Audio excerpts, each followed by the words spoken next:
क्या होता है पता है सबको? लीवर क्या बोलते हैं उसमें? Sir liver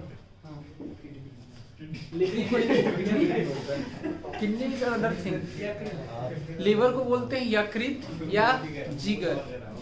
you can say that liver को हम लोग बोलते हैं यकृत या जिगर। समझ में आया सबको? तो लीवर जो है वो क्या होता है उसको समझते हैं। लीवर का क्या फंक्शन है? लीवर जो है वो 3000 से ज्यादा केमिकल सेक्रेशन करता है। इसके 52 फंक्शन से ज्यादा फंक्शन है, 52 फंक्शंस होते हैं। जैसे आप लीव 52 खाते हो ना, टैबलेट आता है हिमालय में, आपने देखा होगा 2 तरह के टैबलेट्स आते हैं, लीव 52 और लीव 52 डीएस। तो लीव 52 मींस नॉर्मल वो होता है, डीएस मींस डबल स्ट्रेंथ उसका हो जाता है। क्लियर है पॉइंट? ये देखो वो एक्चुअल में उसके 52 जो फंक्शंस हैं उसको रेगुलेट करता है। 3000 से ज्यादा केमिकल सेक्रेशन करता है। ठीक है, केमिकल सेक्रेशन जो वो 3000 से ज्यादा केमिकल सेक्रेशन इसमें होते हैं लीवर में। समझ में आ रहा है सबको? तो लीवर जो है लार्जेस्ट हमारा ग्लैंड है, लार्जेस्ट ग्लैंड है हमारी बॉडी का। सबसे बड़ा ग्लैंड जो है वो लार्जेस्ट ग्लैंड इसको माना गया है, लीवर को। इसका जो वेट होता है वो 1.5 से 2 kg तक माना गया है। ठीक है, लीवर का स्ट्रक्चर जो अगर आप देखेंगे तो इस तरह से होता है। ठीक है जी, लीवर का स्ट्रक्चर आप देखेंगे तो इस तरह से होता है लीवर, और ये इसके हैप्टिक सेल्स होते हैं। This is your liver. तो समझ लो यहाँ पे, ट्राई टू अंडरस्टैंड हियर। ये आपके इसमें सेल्स होते हैं इसके प्रेजेंट, और इसको बोलते हैं हैप्टिक सेल्स। ठीक है, इस लीवर में जो सेल्स प्रेजेंट होते हैं इसको हम लोग क्या बोलते हैं? Hepatic cells. HEPATIC, hepatic cells. समझ में आ रहा है? HEPATIC, this cells is known as hepatic cells. Cells को हम लोग क्या बोलते हैं जी? Haptic sales. और ये लार्जेस्ट ग्लैंड है हमारे पूरे सिस्टम का, पूरे बॉडी का लार्जेस्ट ग्लैंड है। What is the function of liver? तो first number function is liver secrete bile juice. Bile juice समझते हैं? Bile juice, bile juice, bile juice secrete करता है। It helps in the secretion of bile juice. और bile juice secrete करता है कौन? Liver. ठीक है, गॉल ब्लैडर नहीं सीक्रेट करता है। बाइल जूस कौन सीक्रेट करता है जी?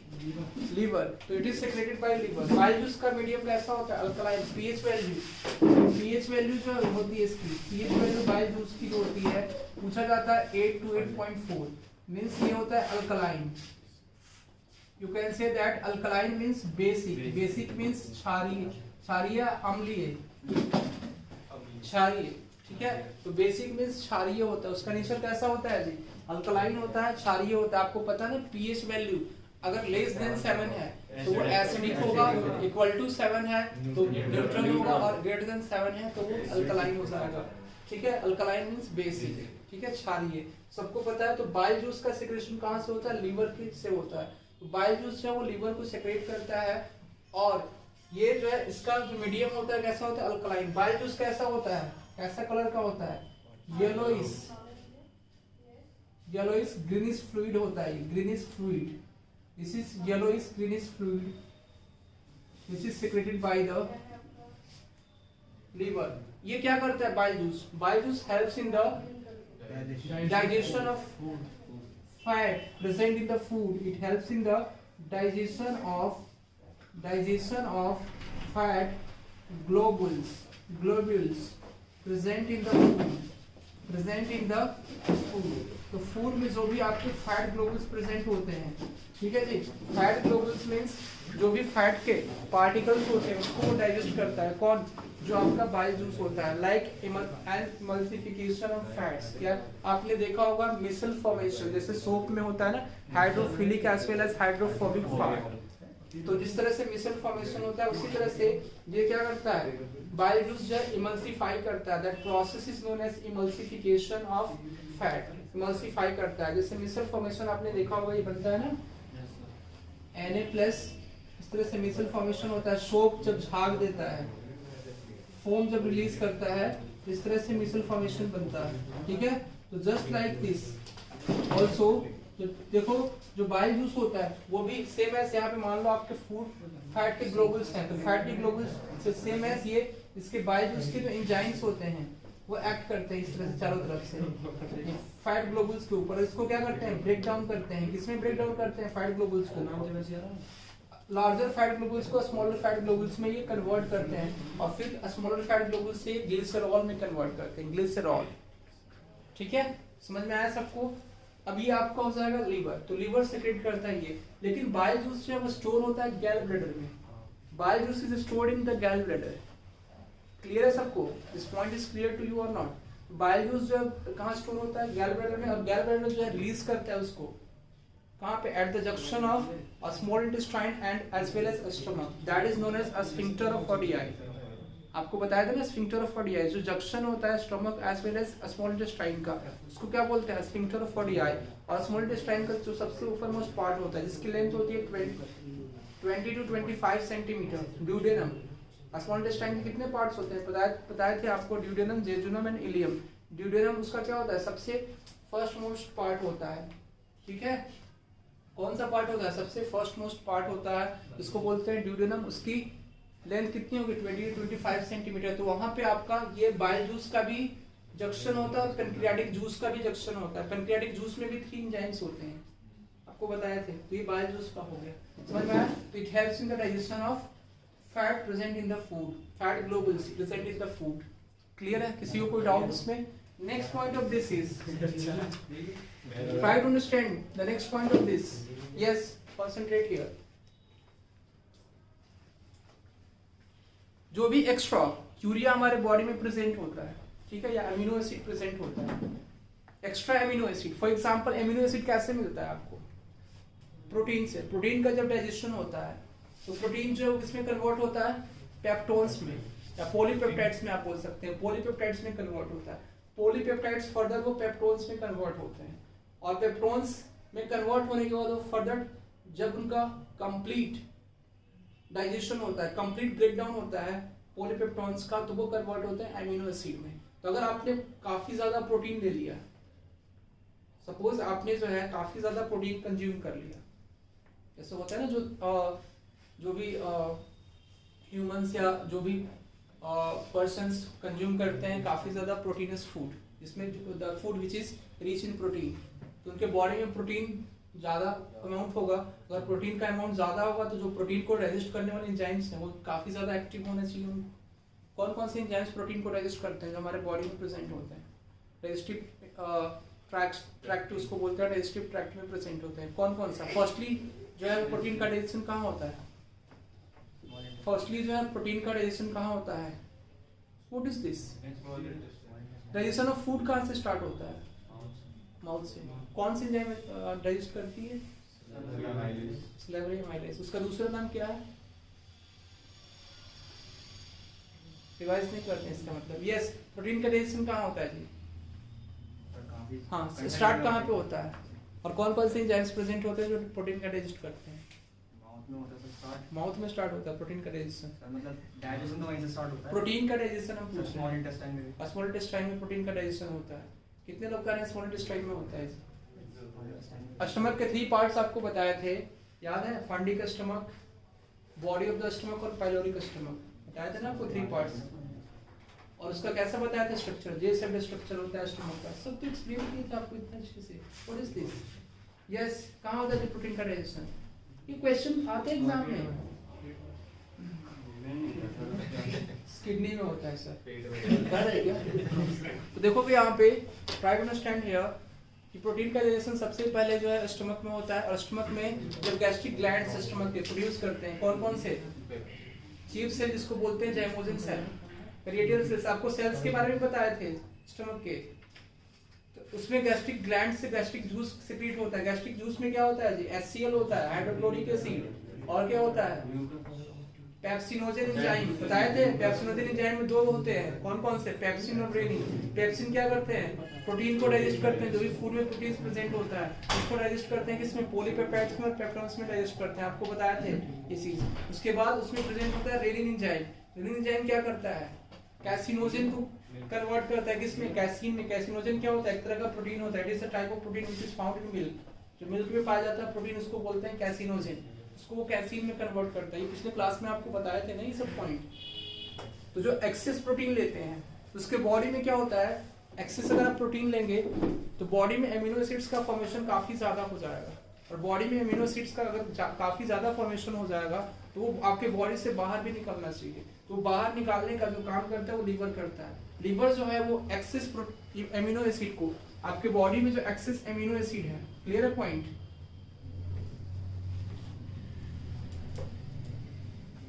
एक्सेस एमिनो एसिड्स को वो कन्वर्ट करता है किसमें, किसमें कन्वर्ट करता है, यूरिया में, ठीक है, यूरिया में कन्वर्ट करता है बाय ऑरिनिथिन साइकिल। इस साइकिल को बोलते हैं ऑरिनिथिन साइकिल, और ये लीवर कन्वर्ट करता है एक्सेस एमिनो एसिड को यूरिया में, ठीक है जी। और यूरिया जो है वो किडनी में जाता है, और किडनी में जो नेफ्रॉन्स होते हैं वो यूरिया को क्या करते हैं, यूरिया को ब्लड से अलग करते हैं ना। नेफ्रॉन्स क्या होता है, नेफ्रॉन्स में बोमेन्स कैप्सूल पढ़े हैं ना सब लोगों ने, बोमेन्स कैप्सूल वो क्या करता है, ब्लड को फिल्टर करता है। ब्लड को जब फिल्टर करता है तो ब्लड में जो भी यूरिया होते हैं, यूरिया मींस वेस्ट सब्सटेंसेस, जो भी वेस्ट मटेरियल होते हैं वो यूरेटर्स के थ्रू यूरेथ्रा में, यूरिनरी ब्लैडर में जाते हैं, यूरिनरी ब्लैडर में वो स्टोर होते हैं, और यूरेथ्रा से वो क्या होते हैं, बाहर आ जाते हैं, इजैकुलेशन हो जाता है उनका, क्लियर है। तो इस तरह से वेस्ट मटेरियल जो है वो यूरिया से यूरिक एसिड बनता है, क्लियर है, यूरिक एसिड का फॉर्मेशन ज्यादा होगा, और यूरेथ्रा से हमारे बॉडी से वेस्ट मटेरियल डिस्पोज अप हो जाता है। This process is known as excretion. इस प्रोसेस को क्या बोलते हैं हम लोग, एक्सक्रीशन। क्लियर है सबको, समझ में आ रहा है आपको कि नहीं आ रहा है, समझ में आ रहा है कि पूरा आ रहा है, बताइए आ रहा है ना समझ में। तो ये कौन करता है, लीवर। तो लीवर जो है वो एक्सेस एमिनो एसिड्स अगर आपके बॉडी में प्रेजेंट है उसको भी वो एलिमिनेट करता है। देखो लीवर के फंक्शन है, ये फर्स्ट फंक्शन है। दूसरा फंक्शन देखते हैं क्या करता है। अगर बॉडी में आपके एक्सेस ग्लूकोज हो गया, अगर आपने बहुत ज्यादा ग्लूकोज ले लिया, अगर बहुत ज्यादा आपने ग्लूकोज कंज्यूम कर लिया, आपकी इच्छा हुई कि ग्लूकोज खाते जा रहे हैं, काफी ज्यादा आपने ग्लूकोज क्या लिया, कंज्यूम कर लिया, तो after that what will your body, liver means you can say that the liver present in your body does what that liver does। वो liver क्या करेगा, वो liver जो एक्सेस ग्लूकोज को कन्वर्ट करता है किसमें, ग्लाइकोजेन में, ठीक है। एक्सेस ग्लूकोज जो आपकी बॉडी में प्रेजेंट है, ट्राई टू अंडरस्टैंड हियर, इसको ये कन्वर्ट करता है ग्लाइकोजेन में, क्लियर है सबको। ग्लाइकोजेन में कन्वर्ट करके अपने हैप्टिक सेल्स में ये रख लेता है। अपने हैप्टिक सेल्स में क्या करता है, इसके जो लीवर के हैप्टिक सेल्स हैं उसमें वो रख लेता है, हैप्टिक सेल्स में, ठीक है, as a reserve nutrient, reserve करके। जैसे आपने देखा होगा ना, पेट्रोल गाड़ी आप मोटरसाइकिल या बाइक चलाते हैं, उसमें देखा होगा आपने कि कुछ पेट्रोल जो है, कुछ अमाउंट ऑफ पेट्रोल उसमें रिजर्व रहता है। जैसे मान लो आपका इन द केस कि आपका पेट्रोल खत्म हो गया, ठीक है, उसमें तो रिजर्व में भी रहता है आपका। फिर गाड़ी को आपको, मोटर बाइक को क्या करना होता है, मोटरसाइकिल को रिजर्व करना होता है, उसके बाद तो आपका रिजर्व पेट्रोल होता है। उसी तरह से इसमें रिजर्व जो है वो ग्लूकोज हो जाता है। तो ये क्या करता है, इस ग्लूकोज को ग्लाइकोजेन में कन्वर्ट करता है, और ग्लाइकोजेन में कन्वर्ट करके ये रिजर्व न्यूट्रिएंट के फॉर्म में अपने हैप्टिक सेल्स में रख लेता है, और हैप्टिक सेल्स में रख देता है। जब डेफिशिएंसी होती है आपके बॉडी में ग्लूकोज की, जब भी आपके बॉडी में ग्लूकोज की डेफिशिएंसी होगी, कमी महसूस होगी, तो ये यहाँ से फिर से ग्लाइकोजेन को कन्वर्ट करके ग्लूकोज में आपके बॉडी को सप्लाई करता है। समझ में आया point, this is the function of liver, that liver does. तो you can write down this point, एक एक पॉइंट हम आपको लिखा देंगे इसमें। तो एक्सेस ग्लूकोज को ग्लाइकोजेन में कन्वर्ट करता है and kept this as a reserve nutrient in its haptic cells. So this as a reserve nutrient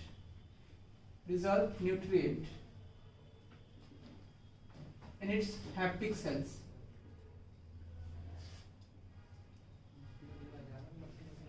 ठीक है। और जब यहाँ पे if there is the necessity arises here, जब necessity arise होती है,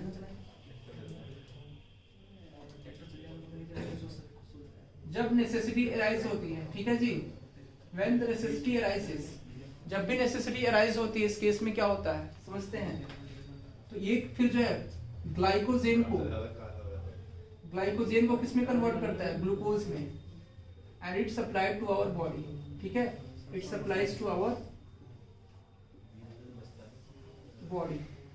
कौन, कन्वर्ट करता है, कन्वर्ट करता है liver. This is the function of liver. Clear है point? Next point of this is कि अगर आपके बॉडी में कार्बोहाइड्रेट्स की कमी है तो कार्बोहाइड्रेट्स को क्या करता है, वो जो भी एक्सिस एमिनो एसिड्स है, एमिनो एसिड्स या दूसरे विटामिन्स प्रेजेंट हैं, उसको भी वो कार्बोहाइड्रेट्स में कन्वर्ट करके आपकी बॉडी को सप्लाई करता है। जितना हो सकता है पॉसिबल आपके बॉडी में न्यूट्रिएंट की कमी नहीं होने देता लीवर। अगर आपके बॉडी में लीवर सही है तो आपके बॉडी में न्यूट्रिएंट की कमी जितना हद तक हो सके ये कभी कमी नहीं होने देता। अगर कोई भी आपके बॉडी में न्यूट्रिएंट है तो उसको कन्वर्ट कर देता है लीवर।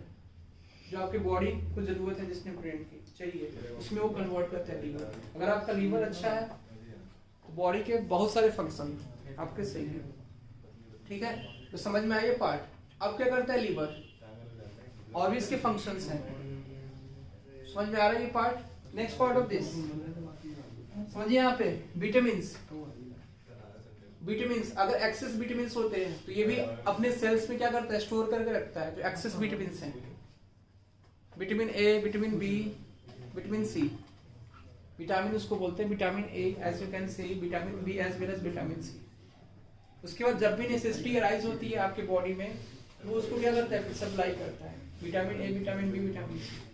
तो इसलिए आपको कभी भी किसी भी विटामिन की जब डिफिशियंसी आपके बॉडी में कब होती है, जब आप बहुत दिनों से, बहुत सालों से, या कह सकते हैं आप 3 to 4 मंथ से उस विटामिन को कंज्यूम नहीं कर रहे हैं, तब जाके जो है आपके बॉडी में उसकी डेफिशिएंसी हो जाती है। समझ में आया है पॉइंट? क्लियर है सबको? तो जैसे 2 तरह के विटामिन्स होते हैं, आप पढ़ोगे, आपको पढ़ाएंगे अभी उसके बाद। Water soluble as well as fat soluble. Water soluble means वैसे विटामिन्स जो वाटर में सोल्यूबल घुल जाते हैं, और दूसरा होता है फैट सोल्यूबल, ऐसे विटामिन जो फैट में सोल्यूबल होते हैं, जो फैट के साथ घुल के रहते हैं। ठीक है, तो 2 तरह के विटामिन्स होते हैं। पता है ना सबको? विटामिन्स के टाइप्स भी पढ़ाएंगे, कौन कौन से विटामिन्स है उसको, उससे होने वाले लोग। इसमें आप समझ सकते हैं, इसमें लिखना होगा जो भी विटामिन्स हैं, मिनरल्स हैं, इसको ये क्या करता है, अपने हैप्टिक सेल्स में कन्वर्ट करके रखता है एज अ रिजर्व न्यूट्रिएंट। और जब नेसेसिटी अराइज होती है, तो ये क्या करता है, सप्लाई करता है, it supplies to our body.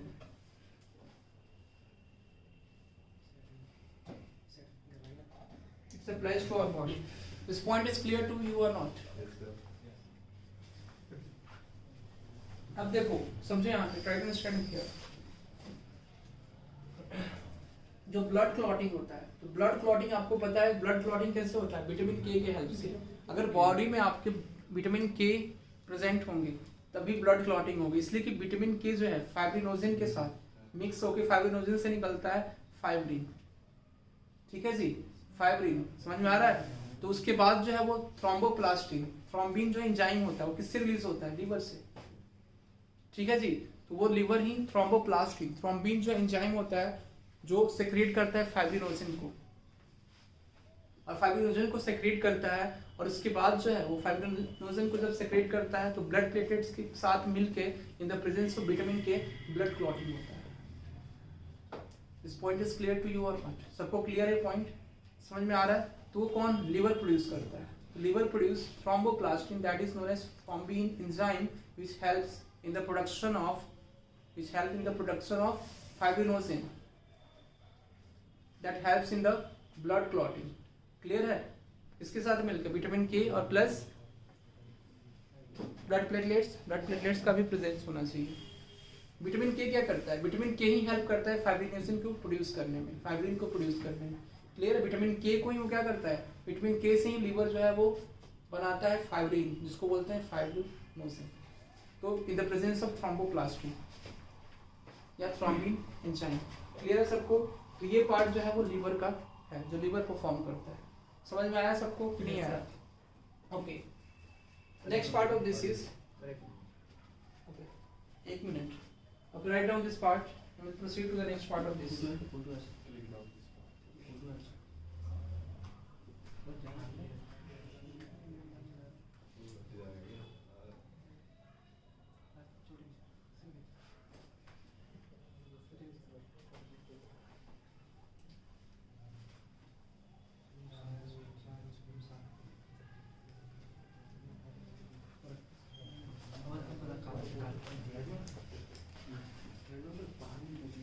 Clear है? अमीनो एसिड को डायरेक्ट यूरिया में नहीं कन्वर्ट करते, अमीनो एसिड को पहले अमोनिया में कन्वर्ट करते हैं, ठीक है। अमोनिया में कन्वर्ट करने का जो प्रोसेस होता है उसको बोलते हैं डीएमिनेशन, और फिर अमोनिया से फिर कन्वर्ट होता है यूरिया में, उस प्रोसेस को बोलते हैं ऑर्गेनिथीन साइकिल, उस साइकिल को बोलते हैं ऑर्गेनिथीन साइकिल। हमने डायरेक्ट लिख दिया है अमीनो एसिड से इसमें, तो इसमें दो प्रोसेस है वैसे, डीएमिनेशन भी है और ऑर्गेनिथीन साइकिल है। डीएमिनेशन और ऑर्गेनिथीन साइकिल क्या हो जाए तो क्वेश्चन इसमें पूछा जाता है, वाटर में अगर अमोनिया का अमाउंट ज्यादा है तो आपके बॉडी को क्या करेगा, हार्म करेगा। इससे क्या होगा, यूरिक एसिड प्रोड्यूस ज्यादा होगा, यूरिया प्रोड्यूस ज्यादा होगा। तो ऑर्गेनिथीन साइकिल जो है वो लीवर ही करता है, तो लीवर का उसके ऊपर आपको इफेक्ट ज्यादा होगा, लीवर से डैमेज हो सकता है, ठीक है। तो इसीलिए जब अमोनिया का अमाउंट ज्यादा होता है वाटर में तो उसको और ज्यादा प्यूरिफाई करते हैं, उसके अमाउंट को क्या कि जो एक्सेस मीन्स अगर कार्बोहाइड्रेट की डिफिशियंसी है, कार्बोहाइड्रेट्स की डेफिशिएंसी है, in that case if there is the deficiency of carbohydrates then some amount of protein are being converted by liver into glucose या into carbohydrate, you can say that into carbohydrate। कुछ amount of protein जो है उसको वो carbohydrates में क्या करता है, कन्वर्ट कर देता है, कौन, लीवर। तो लीवर का ये फंक्शन हो गया, समझ में आया सबको। फिर उसके बाद हम आपको अभी बताया है लीवर जो है वो हेपरिन प्रोटीन भी जनरेट करता है, heparin protein, heparin protein plus thrombin. Thrombin कहाँ से होता है ये, thromboplastin, thromboplastin you can say that. Thrombin ये एक तरह का एंजाइम होता है, ये क्या करता है, हेल्प करता है किसके प्रोडक्शन में, फाइब्रिनोजेन। फाइब्रिनोजेन से ये क्या करता है, फाइब्रिन बनवाता है, ये होता है आपका फाइब्रिन बनता है फाइब्रिनोजेन से, that you can say that कि fibrin is formed from the fibrinogen. This point is clear. अब ये in the presence of vitamin K ये प्रोसेस होता है, ठीक है, in the presence of vitamin K, you can say that in the presence of vitamin K. ये thrombin enzyme जो है फाइब्रिन में कन्वर्ट करता है, फाइब्रिन और प्लस ब्लड प्लेटलेट्स, ठीक है, ये क्या करते हैं, ब्लड क्लॉटिंग में हेल्प करते हैं, ब्लड क्लॉटिंग। जैसे कोई भी पार्ट जो है आपका बॉडी का कट जाता है शार्प ऑब्जेक्ट से, नाइफ से, तो ब्लड क्लॉटिंग होता है, ठीक है। तो ब्लड प्लेटलेट्स भी उसमें क्या है, काफी ज्यादा इंपॉर्टेंट फैक्टर है। ब्लड प्लेटलेट्स हमारे बॉडी में कितने होते हैं आपको बताए थे, 5 से 70 5 6 2 1.5 से 2 लाख, 1.5 से 2 लाख कितना पर डेसी मिलीलीटर ऑफ ब्लड, पर डेसीलीटर ऑफ ब्लड। इसमें कितना होता है 1.5 से 2 लाख इसका अमाउंट होता है ब्लड प्लेटलेट्स का, तो deci millilitre of blood. Clear है सबको? तो ये आपका होता है ब्लड प्लेटलेट्स का अमाउंट। समझ में आया? किसी को कोई डाउट्स में? Next part of this is, next part of this कि जो आरबीसी होता है, RBC, RBC is what, red blood cell. इसको और क्या बोलते हैं जी, तो रेड ब्लड सेल। तो रेड ब्लड सेल जो होते हैं ना, इसकी लाइफ स्पेन होती है 20 to 120 डेज। आपको बताया था 120 डेज तक इसकी लाइफ स्पेन होती है। इसको हम लोग क्या बोलते हैं, इराइथ्रोसाइट्स। दिस इज नोन एज इराइथ्रोसाइट्स, ठीक है। इरेथ्रो जिसको बोलते हैं इरेथ्रोसाइट्स, इसका नाम है। आरबीसी को बोलते हैं इरेथ्रोसाइट्स, लिख सकते हो आप इसको।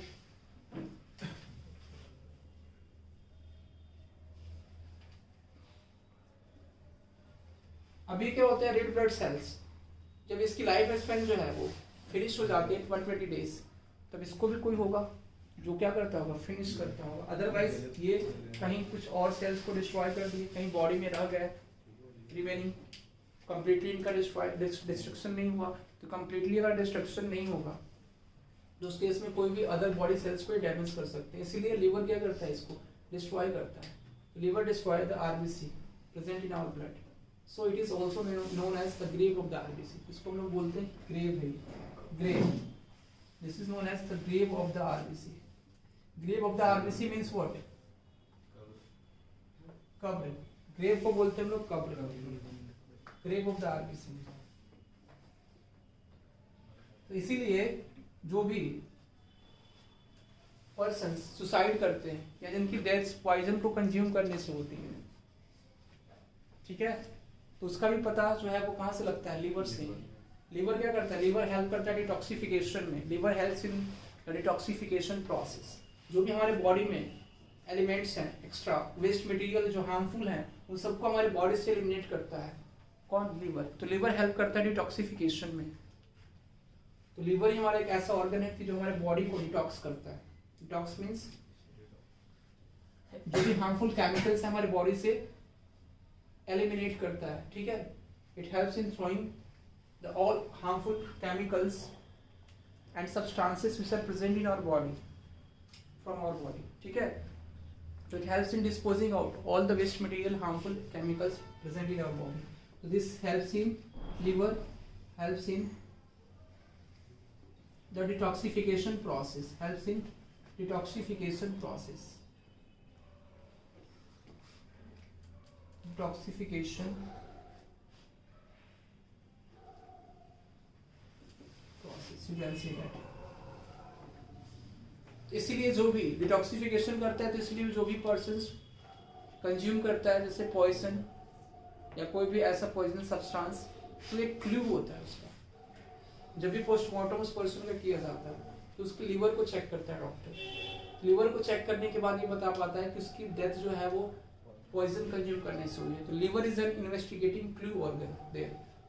तो एक क्लू के फॉर्म में काम करता है लीवर। वहाँ पे एक क्लू ऑर्गन होता है इन्वेस्टिगेट करने में, कोई भी पर्सन अगर उसकी डेथ पॉइजन कंज्यूम करने से हुई। क्लियर है। तो liver helps in giving a clue to the death of the person, मतलब टू द पर्सन या whose death occurred due to consuming poison, ठीक है। तो जिसका डेथ जो है वो किसके हुआ है, पॉइजन के कंज्यूम करने से हुआ है। That you can see that एक इन्वेस्टिगेटिंग क्लू ऑर्गन होता है। Next part of this liver और क्या करता है, हमारे बॉडी टेम्परेचर को रेगुलेट करता है। It helps in maintaining regulating our body temperature. You can say that the next point of this is it helps in regulating our body temperature,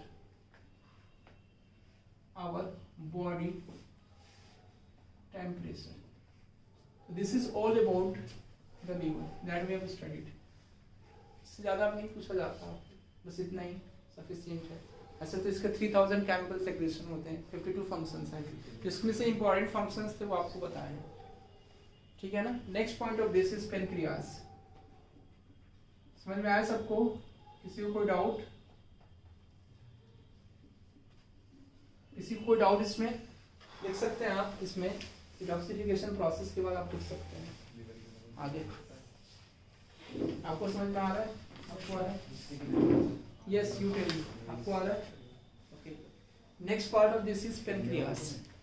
तो pancreas देखो क्या करता है, पेनक्रियाटिक जूस प्रोड्यूस करता है। Pancreatic juice, this you can say that pancreas produce pancreatic juice. ये second largest organ होता है हमारे पूरे बॉडी का। That you can say that pancreas is the second largest organ of our body. ये first largest, ये सबसे ज्यादा लार्जेस्ट होता है लीवर, ये सेकंड लार्जेस्ट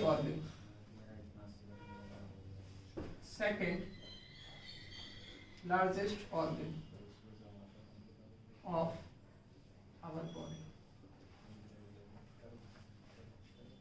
ग्लैंड बोल सकते हैं आप, second largest gland of our body, ठीक है। एक तरह का एक ग्लैंड ही है, जो भी केमिकल सेक्रेशन करते हैं ना, या जो भी एंजाइम्स का सेक्रेशन करते हैं, उनको हम लोग मेनली ग्लैंड ही बोलते हैं। तो दो टाइप्स के ग्लैंड होते हैं, एक होता है एंडोक्राइन और एक होता है एक्सोक्राइन। एंडोक्राइन और एक्सोक्राइन क्या करते हैं? एंडोक्राइन में होता है वैसे ग्लैंड जिनमें केमिकल सेक्रेशन किसी बाइल या किसी डक्ट के थ्रू या किसी ट्यूब के थ्रू होता है, या जो भी केमिकल्स ट्रांसपोर्टेशन होता है वो किसी ट्यूब्स के थ्रू होता है, उसको बोलते हैं कि उस तरह के ग्लैंड जो प्रोड्यूस करते हैं, जो भी केमिकल सेक्रेशन करते हैं, वो किसी ट्यूब्स के थ्रू क्या होता है, जाता है, ठीक है। वो केमिकल्स वो ट्यूब्स से ज्वाइन होते हैं, मतलब जो कॉइलर स्मॉलर कॉइल ट्यूब्स होते हैं उसके थ्रू, जो मसल्स के बने हुए होते हैं, सेल्स के बने हुए होते हैं, उससे वो ज्वाइंट होते हैं और डायरेक्टली सेपरेट इसका क्या होता है, केमिकल सेक्रेशन का पाथवे सेपरेट होता है, that you can say that separate pathways होता है। तो उस तरह के ग्लैंड को हम लोग बोलते हैं एंडोक्राइन ग्लैंड। एक्सोक्राइन ग्लैंड क्या होता है, जिनका सेपरेट पाथवेज नहीं होता, जो केमिकल सेक्रेशन या हार्मोनल सेक्रेशन तो करते हैं लेकिन सेपरेट जो पाथवेज नहीं होता, उस तरह के ग्लैंड को हम लोग बोलते हैं एक्सोक्राइन ग्लैंड। ठीक है, तो ये हम लोग देखेंगे। पेनक्रियास प्रोड्यूस करता है आपका पेनक्रियाटिक जूस। तो pancreas helps in the production of pancreatic juice. Pancreatic juice में देखोगे आप 9.8% वाटर होता है और इसमें सॉल्ट्स भी होते हैं, रिमेनिंग जो होते हैं वो सॉल्ट होता है प्लस एंजाइम्स होते हैं। क्लियर है, सॉल्ट होते हैं और एंजाइम्स होते हैं।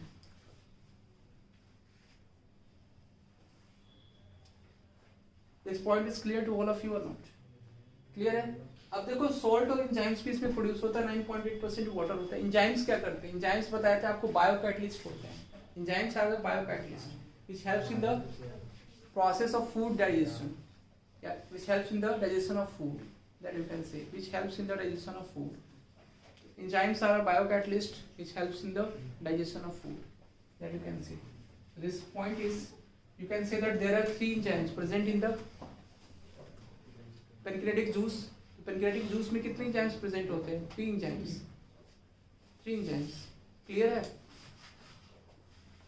इसमें 3 सेल्स भी होते हैं। तीनों सेल्स के बारे में पढ़ेंगे, अल्फा सेल्स, बीटा सेल्स और गामा सेल्स। अल्फा सेल्स को हम लोग बोलते हैं ग्लूकागोन। ठीक है, अल्फा सेल से क्या प्रोड्यूस होता है, ग्लूकागोन। बीटा सेल से आपको इंसुलिन प्रोड्यूस होता है एंड गामा सेल से आपको सोमैटोस्टेटिन, उसको भी डिस्कस करेंगे। समझ में आ रहा है ना? देखो आगे एंजाइम। एंजाइम में इसको बोलेंगे पेनक्रियाटिक एंजाइम। पेनक्रियास के द्वारा जो एंजाइम प्रोड्यूस हो रहा है उसको बोलेंगे पेनक्रियाटिक एंजाइम। इसमें ये पेनक्रियाटिक एंजाइम जो होते हैं वो कार्बोहाइड्रेट को भी डाइजेस्ट करते हैं, फैट को भी डाइजेस्ट करते हैं और प्रोटीन को भी डाइजेस्ट करते हैं। तो इसमें कौन कौन से एंजाइम्स होते हैं? पेनक्रियाटिक एंजाइम्स जो है वो ट्रिप्सिन हो जाता है आपका, दूसरा हो जाता है pancreatic amylase, pancreatic amylase and तीसरा आपका एंजाइम है इसमें कौन सा एंजाइम है जी? Third number enzyme will be lipase. ये किसको डाइजेस्ट करता है? ट्रिप्सिन, प्रोटीन को। And what about this pancreatic amylase, ये किसको डाइजेस्ट करता है? कार्बोहाइड्रेट्स को। The carbohydrates present in the food, it helps in the digestion of carbohydrate present in the food. What about lipase, lipase क्या करता है?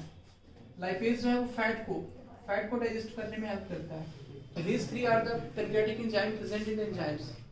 ठीक है जी, present in the pancreatic enzyme, a pancreatic juice you can say. These 3 are the pancreatic enzyme present in the pancreatic juice that helps in the digestion of fat, carbohydrate as well as proteins. This point is clear or not? तो trypsin में देखोगे आप, trypsin helps in the digestion of protein present in the food as well as pancreatic amylase present. Pancreatic amylase helps in the digestion of carbohydrate present in the food as well as lipase helps in the digestion of fat present in the food. So these 3 enzymes present in the pancreatic juice helps in the digestion of carbohydrate, proteins as well as fat. Clear a point? समझ में आया? Next part of this is किसके sales होते हैं? तो 3 sales इसमें present होते हैं। ठीक है, ये एक्चुअल में तीनों सेल्स को बोलते हैं हम लोग इजलेट ऑफ लैंगरहैंस। ठीक है, this is known as islets of Langerhans. समझिए यहाँ पे Langerhans, this is known as islet of Langerhans.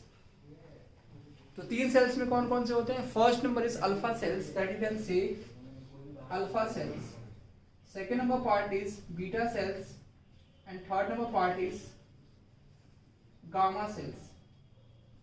You can say that alpha cells of the pancreas produce glucagon produce करता है।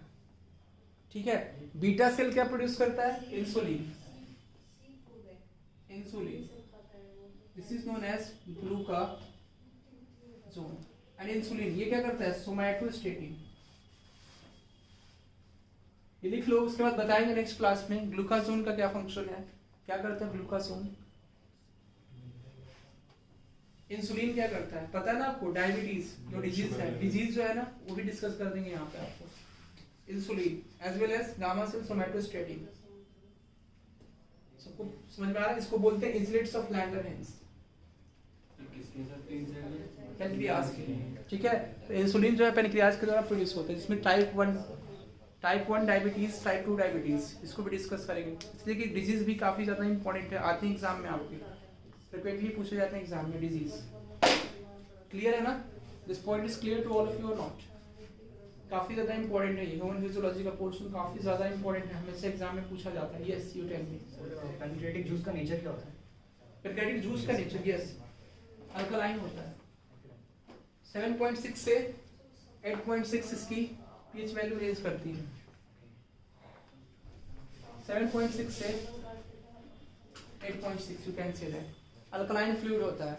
लेकिन जो एंजाइम्स होते हैं ना, ये वर्क तभी करते हैं जब पूरा कंप्लीटली अल्कलाइन होता है। जैसे बायोजूस भी अल्कलाइन होता है, ये क्या करता है? फूड को अल्कलाइन मीडियम में कन्वर्ट करता है। और वहीं पे स्टमक के जो ड्यूडेनम होते हैं, स्टमक और लार्ज इंटेस्टाइन का, सॉरी स्मॉल इंटेस्टाइन का जो जंक्शन होता है, first part of the small intestine duodenum, वहां पे न्यूट्रलाइजेशन रिएक्शन होता है। बिकॉज जब एचसीएल मिक्स होता है उसमें, तो फूड को कैसे मीडियम में कन्वर्ट कर देता है? एसिडिक मीडियम में। और फूड जब एसिडिक मीडियम में कन्वर्ट होता है, तो जब बेस इससे मिलते हैं तो वहां पे न्यूट्रलाइजेशन रिएक्शन होता है। The reaction between an acid and a base is known as neutralisation reaction, ठीक है। एसिड और बेस के बीच में, मींस अम्ल और क्षार के बीच में जो रिएक्शन होता है उसको बोलते हैं न्यूट्रलाइजेशन रिएक्शन। तो क्या प्रोडक्शन होता है वहां पे? सॉल्ट प्लस वाटर, ठीक है। तो सॉल्ट प्लस वाटर का प्रोडक्शन होता है। क्लियर सबको? तो इसीलिए जो ये तीनों एंजाइम्स होते हैं ना, वो अल्कलाइन मीडियम में ही वर्क करते हैं, एसिडिक मीडियम में कभी वर्क नहीं करते। ये तीनों एंजाइम्स तभी वर्क करेंगे जब मीडियम कैसा होगा? अल्कलाइन मीडियम होगा। ये भी क्वेश्चन आ जाता है। क्लियर है पॉइंट? ये सब पार्ट आपको ध्यान में रखना है और भूलना नहीं है। कब नहीं भूलोगे? जब आप उसको बार बार रिवाइज करोगे, बार बार उसको देखोगे और समझोगे, ठीक है। Okay, then I will discuss the next part of this in the next class.